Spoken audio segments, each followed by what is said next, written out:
இன்று தமிழ்நாடு முழுவதும் நடைபெற்றுக் கொண்டிருக்கக்கூடிய இந்த நேரத்திலே கன்னியாகுமரி கிழக்கு மாவட்ட கழகத்திலே அதன் சார்பில் நடைபெறக்கூடிய இந்த கூட்டத்திலே உங்களை எல்லாம் சந்திக்கக்கூடிய வாய்ப்பை பெற்றதை நினைத்து பெருமையும் பெருமகிழ்ச்சியும் அடைகிறேன்.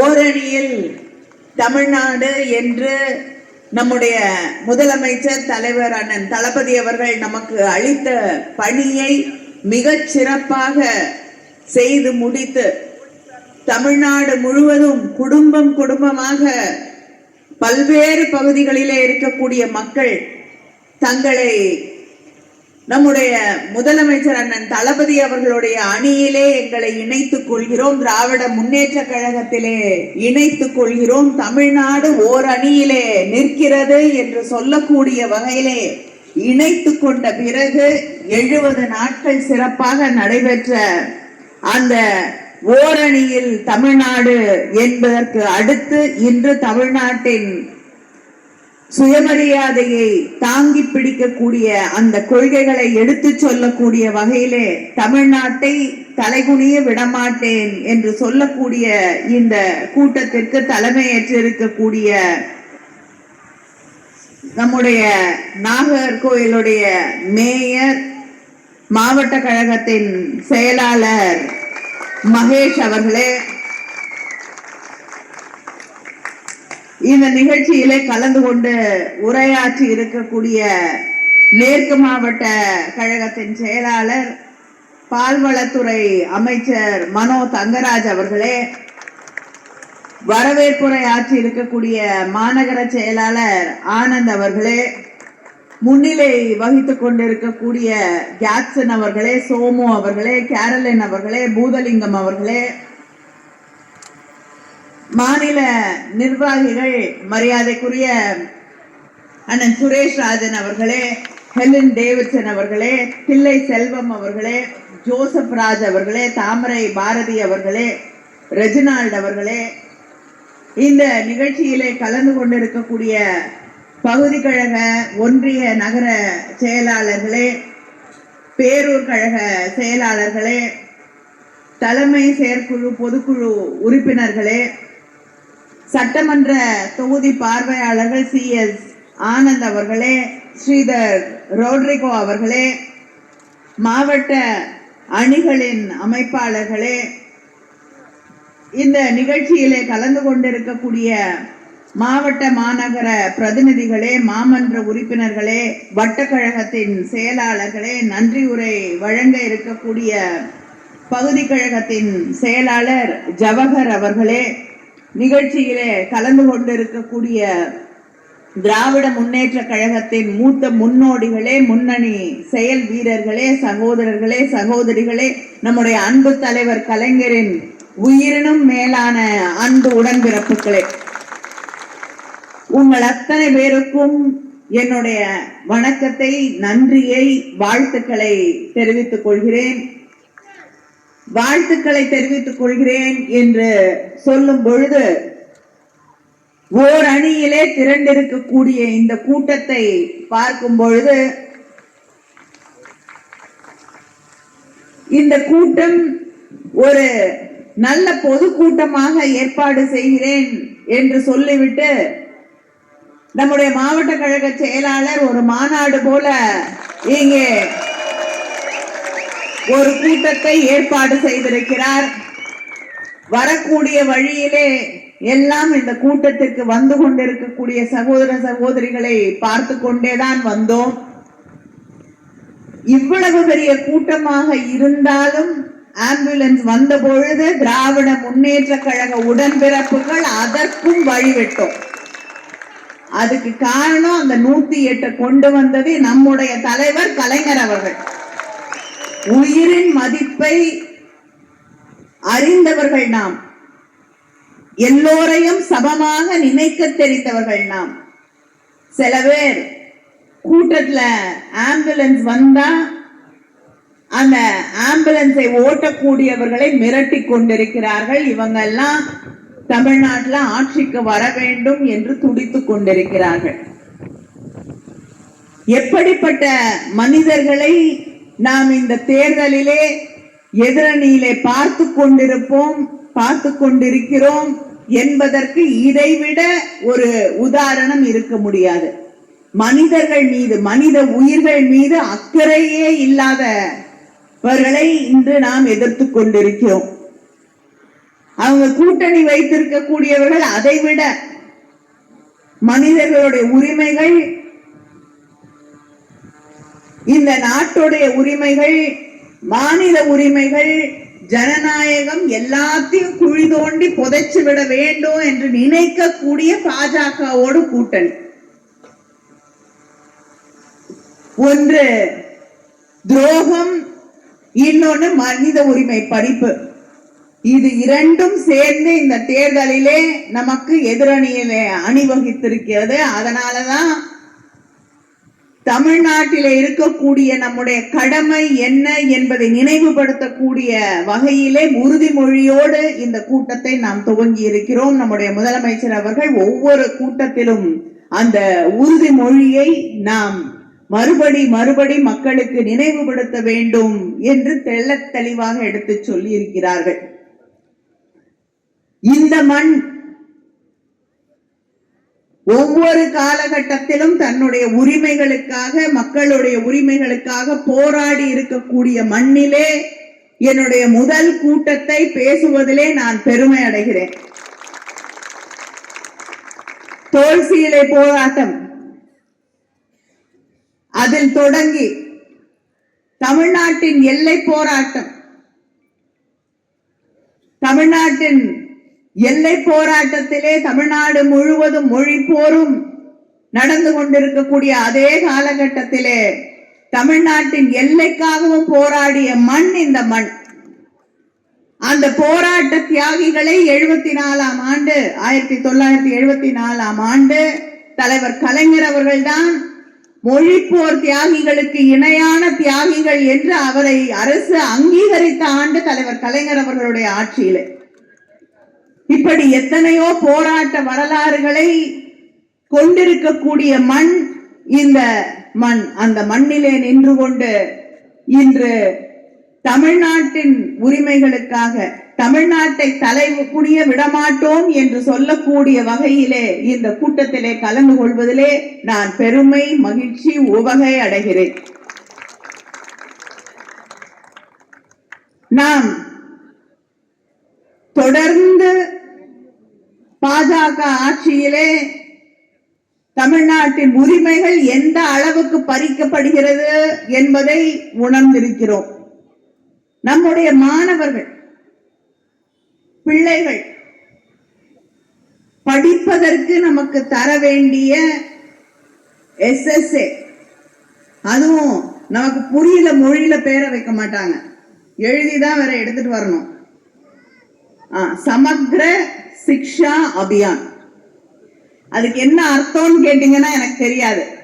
யாருக்காவது ஹிந்தி தெரியும்னா சொல்லுங்க. சமக்ர சிக்ஷா அபியான், அதாவது SSA, அதன் வழியாக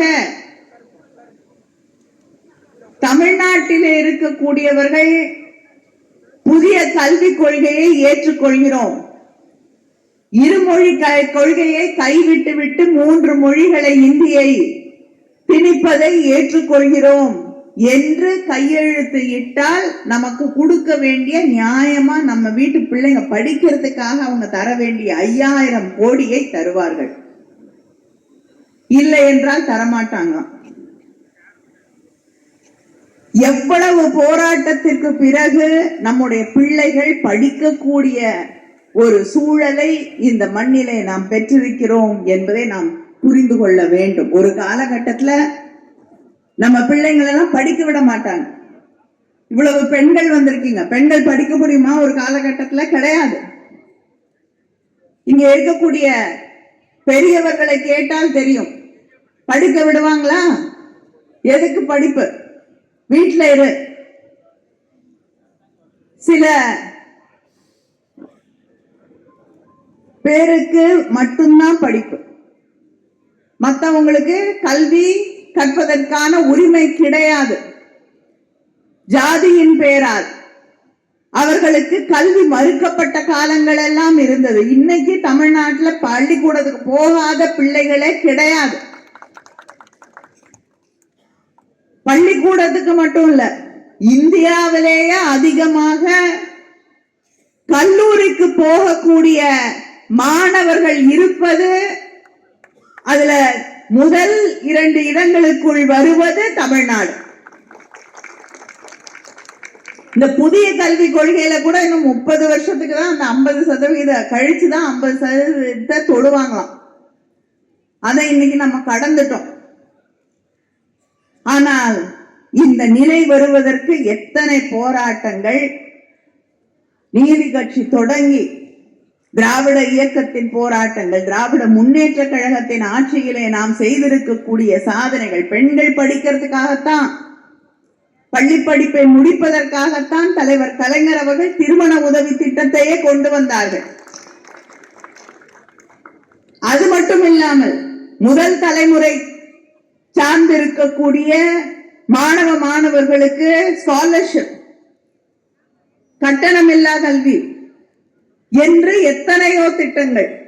ஒவ்வொரு சின்ன சின்ன ஊர்லயும் கல்லூரிகளை தொடங்கியது திராவிட முன்னேற்ற கழக ஆட்சியிலே, தலைவர் கலைஞர் அவர்களோட ஆட்சியில. இத்தனை முன்னெடுப்புகளுக்கு பிறகுதான் இந்த சாதனையை நாம் தொட்டிருக்கிறோம். இதையெல்லாம் பாழடிக்கக்கூடிய வகையிலே, இல்லாமல் செய்யக்கூடிய வகையிலே ஒன்றியத்தில் இருக்கக்கூடிய பிஜேபி ஆட்சி, நீ ஹிந்தி படி, நாங்க சொல்லக்கூடிய விதத்திலே தான் நீ பள்ளிக்கூடங்களை நடத்தணும். எந்த குலக்கல்வியை எதிர்த்து போரிட்டு வெற்றி பெற்றோமோ அதே குலக்கல்வியை கொண்டு வரோம். இதையெல்லாம் ஏற்றுக்கொண்டால் தான் 5000 கோடி உங்க மாணவர்களுக்கும் வீட்டு பிள்ளை படிக்கிறதுக்கு ஆன நிதியை நான் தருவேன் என்று சொல்கிறார்கள். நீட்டை கொண்டு வந்தாங்க. தலைவர் கலைஞர் அவர்களுடைய கனவு ஒவ்வொரு மாவட்டத்திலையும் ஒரு அரசு மருத்துவ கல்லூரியை உருவாக்க வேண்டும் என்று. தனியார் கல்லூரிகளுக்கு எல்லாராலையும் போக முடியாது. அதை நாசம் செய்யக்கூடிய வகையிலே நீட் தேர்வுகளை கொண்டு வந்து நம் மாணவர்கள் மீது திணித்து, நமக்கு ஒரு காலகட்டத்தில் இருந்தது சமஸ்கிருதம் படிச்சாதான் நீங்க மருத்துவ கல்லூரிக்கு போக முடியும். ஏன் சமஸ்கிருதம் படிக்கணும்னு சொன்னாங்கன்னு உங்களுக்கு புரியும்னு நினைக்கிறேன். கன்னியாகுமரிக்காரங்களுக்கு தெரியாதது ஒண்ணும் இல்லை. நீங்க தானே தமிழ்நாடு முழுவதும் இருக்கக்கூடியவர்களுக்கு பாடம் எடுத்து கொண்டிருக்கக்கூடியவர்கள் இல்லையா? அதனால யார் சமஸ்கிருதம் படிப்பா? நீங்க படிப்பீங்களா? சொல்லி தராங்களா? இல்ல. அதை படிக்கக்கூடியவர்கள் வேற. அவங்க மட்டும்தான் மருத்துவர்களாக வேண்டும் என்பதற்காக சமஸ்கிருதம் படிக்கணும். மருத்துவ கல்லூரிக்கு வருவதற்கு சமஸ்கிருதத்துல மருந்தா எழுத போறீங்க? இல்ல. ஆனா அதை உடைத்து மாற்றியது திராவிட இயக்கம்.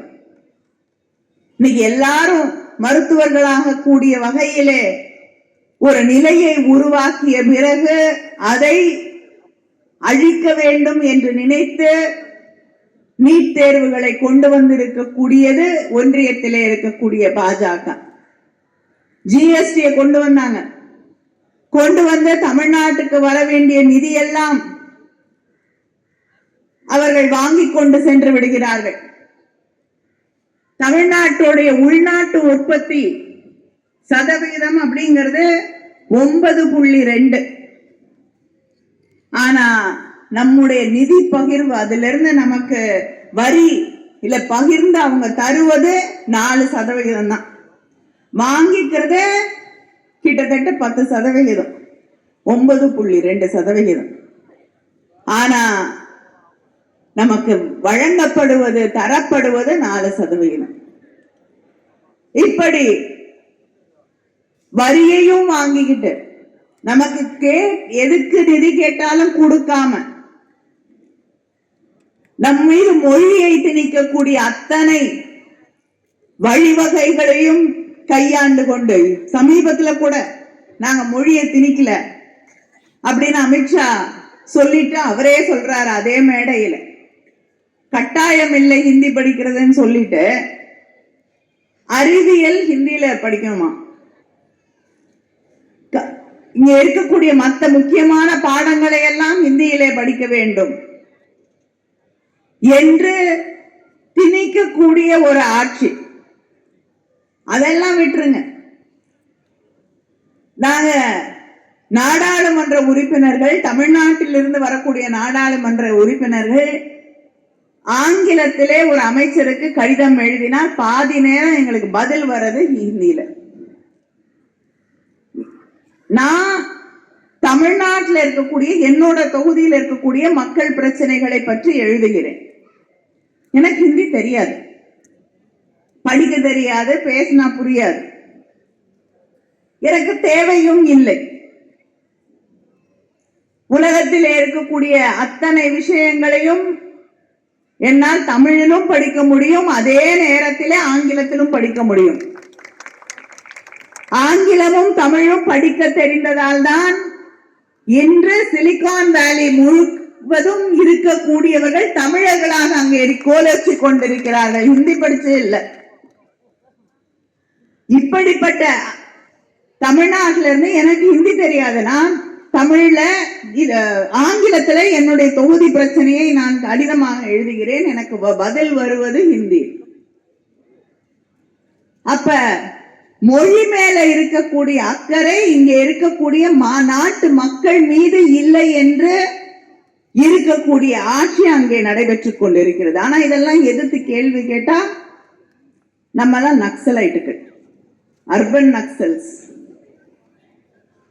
இந்தியாவிற்கு எதிராக செயல்படக்கூடியவர்கள், நாட்டுக்கு எதிராக பேசக்கூடியவர்கள். ஆனா உண்மையிலேயே நாட்டுக்கு எதிராக செயல்படக்கூடியது RSS தான்.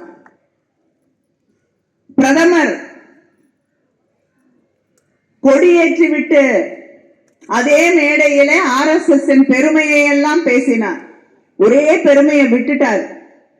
அந்த பெருமை என்னன்னா, முதலாக சுதந்திர இந்தியாவிலே நாடாளுமன்றத்தை தாக்க சென்றது RSS தான். பசுவதை தடை சட்டத்தை கொண்டு வர வேண்டும் என்று RSS ஒரு முன்னெடுப்பை எடுக்கிறது, ஒரு கோரிக்கையை முன்வைக்கிறது. அதை எதிர்த்து பெருந்தலைவர் காமராஜர் அவர்கள் டெல்லியிலே மிக கடுமையாக அதை எதிர்க்கிறார். அந்த RSS இயக்கங்கள் எல்லாம் இணைந்து நவம்பர் 7ஆம் தேதி 1966 ஆண்டு டெல்லியிலே ஒரு பேரணியாக வந்து நாடாளுமன்றத்தை முற்றுகையிட்டு தாக்க முற்படுகிறார்கள். முதல்ல இந்திய நாடாளுமன்றத்தை தாக்கிய பெருமை, தாக்க முற்பட்ட பெருமை இருக்கக்கூடிய பாகிஸ்தான்ல இருந்து வந்து யாரும் தாக்கல, வேற நாடுகள்ல இருந்து வந்து யாரும் தாக்கல, நக்சலைட்ஸ் சொல்றாங்களே அவங்க தாக்கல. RSS, எந்த RSS பெருமையை திரு நரேந்திர மோடி அவர்கள் பேசுகிறாரோ அந்த RSS தான் நாடாளுமன்றத்தை, இந்தியாவின் பாராளுமன்றத்தை முதலாக தாக்கியவர்கள். அவர்கள்தான் அன்று காங்கிரஸ்ல இருந்த அத்தனை தலைவர்கள் வீடுகளையும் முற்றுகையிட்டார்கள். நாடாளுமன்ற உறுப்பினர்களை எல்லாம் தாக்க முற்பட்டார்கள். பெருந்தலைவர் காமராஜர் அவர்கள் வீட்டுக்கு தீ வைத்து அவரை தாக்க முற்பட்டவர்கள். அந்த தீயிலிருந்து அவரை காப்பாற்றுவதே பெரும்பாடாக மாறக்கூடிய ஒரு சூழலை உருவாக்கியவர்கள் அவர்கள். இன்னைக்கு வந்து தேசியத்தை பற்றி, தேசபக்தியை பற்றி, நாட்டை பற்றி, நாடாளுமன்றத்தை பற்றி பேசக்கூடியவர்களுக்கு எந்த தகுதியும் கிடையாது என்பதை அவர்கள் புரிந்து கொள்ள வேண்டும், நாமும் புரிந்து கொள்ள வேண்டும். இப்படிப்பட்டவர்கள்தான் இந்த நாட்டிலே ஆட்சி செய்து கொண்டிருக்கிறார்கள். இவங்க கையில ஆட்சியை கொடுத்ததாலதான் இன்னைக்கு ஜனநாயகத்துல நம்பிக்கை இல்லை அவர்களுக்கு. அவங்க தேர்தல் ஆணையத்தை தன் கையிலே வைத்துக் கொண்டு தேர்தல் ஆணையத்தின் வழியாகவே வெற்றிகளை பெற்றுக் கொண்டிருக்கக்கூடியவர்கள். இதுவரைக்கும் வந்த எந்த ஆட்சி வந்தாலும் மக்களால் தேர்ந்தெடுக்கப்பட்ட ஆட்சி அங்கே பதவிக்கு வர வேண்டும். நாம் அந்த கொள்கைகளை ஏற்றுக்கொள்கிறோமோ இல்லையோ அது வேறு. மக்கள் எதை தேர்ந்தெடுக்கிறார்கள்? நாம் அடிக்கடி சொல்லுவோமே, மக்கள் தீர்ப்பே மகேசன் தீர்ப்பு என்று. மக்கள் முடிவெடுத்து விட்டால் அதுதான் இறுதியான முடிவு. யார் அங்கே ஆட்சி செய்ய வேண்டும், பொறுப்பிற்கு யார் வர வேண்டும் என்று மக்கள் தேர்ந்தெடுக்க வேண்டும். ஆனால் இன்று ஒன்றியத்திலே இருக்கக்கூடிய பிஜேபி, பல மாநிலங்களிலே பொறுப்பேற்றுக் கொண்டிருக்கக்கூடிய பிஜேபி ஆட்சியை மக்கள் தேர்ந்தெடுத்தாங்களா? நீங்க ஓட்டு போட்டு தேர்ந்தெடுத்தீங்களா? நம்முடைய சகோதர சகோதரிகள் மற்ற மாநிலங்களில் இருக்கக்கூடியவர்கள் உண்மையிலேயே தேர்ந்தெடுத்தாங்களா? இல்லை என்றால் தேர்தல் கமிஷனை கையில வைத்துக் கொண்டு ஆட்சியை பிடித்திருக்கிறார்களா என்று தெரியவில்லை. எத்தனையோ மாநிலங்களிலே திடீர்னு ஒரு தொகுதி எடுத்துக்கிட்டீங்கன்னா ஆயிரக்கணக்கான லட்சக்கணக்கான ஓட்டுகள் அங்கே காணாமல் போகிறது. புதிதாக வாக்குகள் கொண்டு வந்து சேர்க்கப்படுகிறது. முக்கியமாக சிறுபான்மை மக்கள் இருக்கக்கூடிய பகுதியில் எல்லாம், தலித் மக்கள் இருக்கக்கூடிய பகுதியெல்லாம், முக்கியமா பெண்கள் அதிகமாக வாக்களிக்கக்கூடிய பகுதிகளில் வாக்குகள் காணாமல் போய்விடுகிறது. பீகார்ல இன்னைக்கு எஸ்ஐஆரை கொண்டு வந்து எஸ்ஐஆருக்கு புதிய பெயர் வைத்திருக்கிறார்கள். ஸ்பெஷல் இன்டென்சிவ் ரிவிஷன் என்பதை மாற்றிவிட்டு ஷா இன்டென்ஷன் ரிவிஷன் என்று.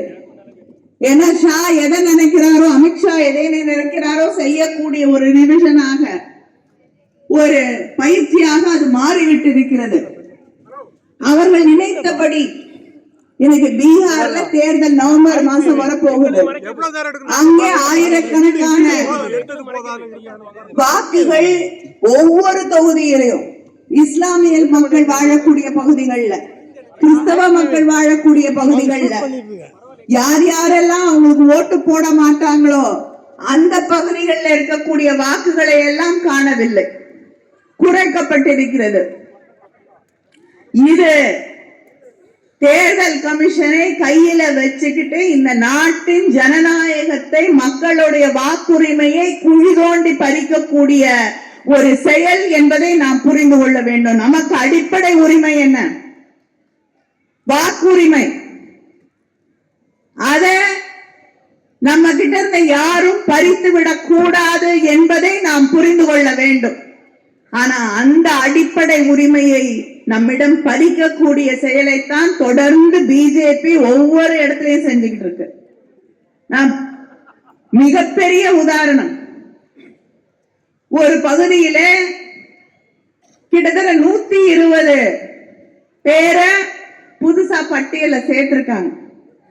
சரி, 120 பேர் ஒரே வீட்டுல இருக்காங்களே, எப்படிப்பட்ட வீடா இருக்கும், பெரிய பங்களாவா இருக்குமா, என்னவா இருக்கும்னு பாக்கிறதுக்குன்னு போயிருக்காங்க. காங்கிரஸ்ல இருந்து அந்த பட்டியலை வாங்கி கொண்டு எடுத்துக்கொண்டு சென்றிருக்கிறார்கள். அங்க போய் பார்க்கும் பொழுது அந்த 120 பேர் இருக்கக்கூடிய இடம் என்பது ஒரே ஒரு ரூம், ஒரே ஒரு அறை. அதுல 2 பேர் இருக்காங்க, அவங்களுக்கும் ஓட்டு இல்லையா. ஆனா அந்த முகவரியிலிருந்து 120 பேர் பதிவு செய்யப்பட்டிருக்கிறார்கள். ஒரு இடத்துல, ஒரு அட்ரஸ்ல, ஒரு வீட்டுல இவ்வளவு தகிடுதத்தம் நடந்து கொண்டிருக்கிறது என்றால் நாடு முழுவதும் என்னென்ன செய்து கொண்டிருக்கிறார்கள் என்பதை நீங்கள் புரிந்து கொள்ள வேண்டும். மத்த எல்லாத்தையும் விட்டுறலாம், நம்முடைய அடிப்படை உரிமையை கூட நமக்கு தர மறுக்கக்கூடிய ஒரு ஒன்றிய அரசு அங்கே இருக்கிறது. இந்த ஆட்சி அது ஒன்றியமாக இருக்கட்டும், அவர்களுடைய கையை பிடித்துக் கொண்டு இன்று வலம் வந்து கொண்டிருக்கக்கூடிய அதிமுகவாக இருக்கட்டும், அவர்களுக்கு நாம் என்றும் இடம் கொடுத்து விடக் கூடாது என்பதை நாம் புரிந்து கொள்ள வேண்டும்.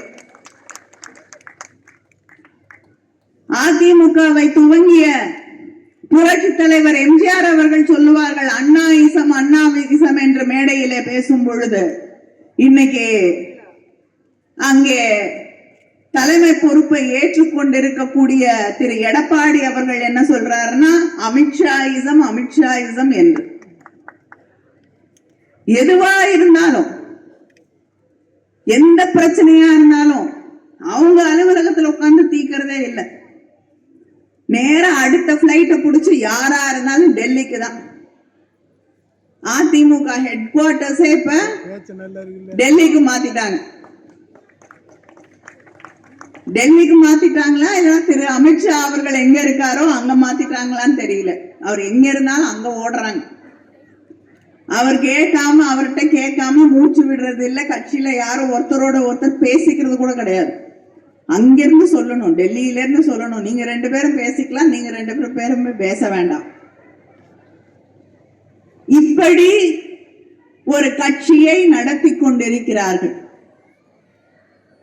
டெல்லியில உட்கார்ந்துகிட்டு யார் யாரெல்லாம் தமிழ்நாட்டுக்கு எதிராக இருக்கிறார்களோ, எந்த ஆட்சி மக்களுடைய மனித உரிமைகளை எல்லாம் பறித்து கொண்டிருக்கிறதோ அவர்களுக்கு அடிபணிந்து கீழ்பணிந்து இன்று தன்னுடைய கட்சியை அடகு வைத்துக் கொண்டிருக்கக்கூடியவர்கள் நமக்கு எதிராக வலம் வந்து கொண்டிருக்கிறார்கள் என்று தமிழக மக்கள் புரிந்து கொள்ள வேண்டும். எந்த ஒரு காலகட்டத்திலும் இப்படிப்பட்டவர்களுக்கு தமிழ் மண்ணிலே, தமிழ்நாட்டிலே நாம் இடம் கொடுத்து விடக்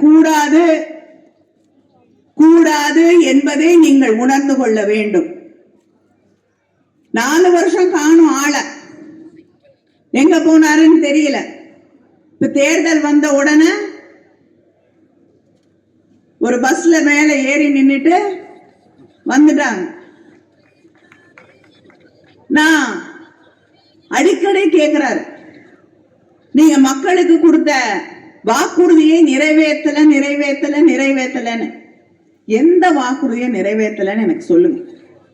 மகளிர் உரிமை தொகை கிட்டத்தட்ட 1,15,00,000 பேருக்கு தமிழ்நாட்டிலே மகளிர் உரிமை தொகை வழங்கப்படுகிறது. விடியல் பயணம் என்று முதலமைச்சர் அவர்கள் அறிவித்தார்கள். இங்கே கோடிக்கணக்கான பெண்கள் அந்த திட்டத்தால் பயன்பெறுகிறார்கள். ஒவ்வொரு பெண்ணும் கிட்டத்தட்ட 1000 ரூபாய் அளவிற்கு ஒவ்வொரு மாதமும் அந்த விடியல் பயணத்தால், கட்டணம் இல்லாத பேருந்து பயணத்தால் சேமித்துக் கொண்டிருக்கிறார்கள். புதுமை பெண் திட்டம் 4,83,000 மாணவிகளுக்கு கல்லூரிக்கு போகக்கூடிய நம்ம வீட்டு பிள்ளைகள் படிப்பு நின்று போயிடக்கூடாது. அவங்களுக்கு தேவையான ஏதாவது கல்லூரியில வாங்க வேண்டும் என்றால், செலவு இருக்கிறது என்றால் நான் தருகிறேன் என்று தந்து கொண்டிருக்கக்கூடிய ஆட்சி திராவிட முன்னேற்ற கழக ஆட்சி.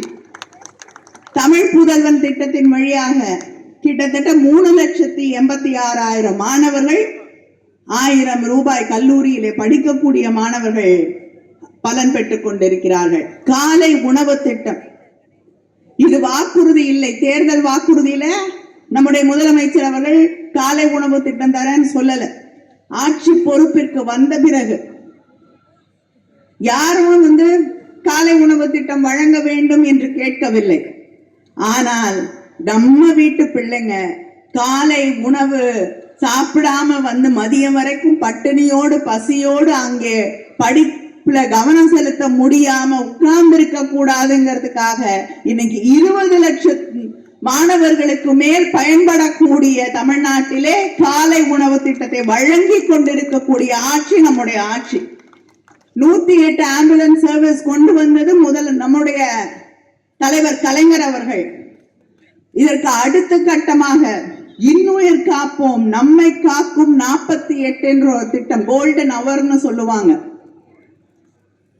ஒரு ஆக்சிடென்ட் நடந்துருது, 48 மணி நேரத்துக்குள்ள ஒரு ட்ரீட்மெண்ட் கொடுக்கணும், அந்த 1 மணி நேரத்துக்குள்ள ஒரு ட்ரீட்மெண்ட் கொடுக்கணும். அந்த ஃபர்ஸ்ட் 48 hours ரொம்ப முக்கியம்வாங்க. அங்க இருக்கக்கூடிய ஹாஸ்பிட்டல் எல்லாம் தேடிட்டு ஓட முடியாது. பக்கத்துல இருக்கக்கூடிய எந்த ஹாஸ்பிட்டல்ல கொண்டு போய் சேர்த்தாலும் அதற்கான செலவை அரசாங்கம் ஏற்றுக்கொள்ளும் என்று சொல்லி அதை நிறைவேற்றி இருக்கக்கூடிய ஆட்சி திராவிட முன்னேற்ற கழக ஆட்சி.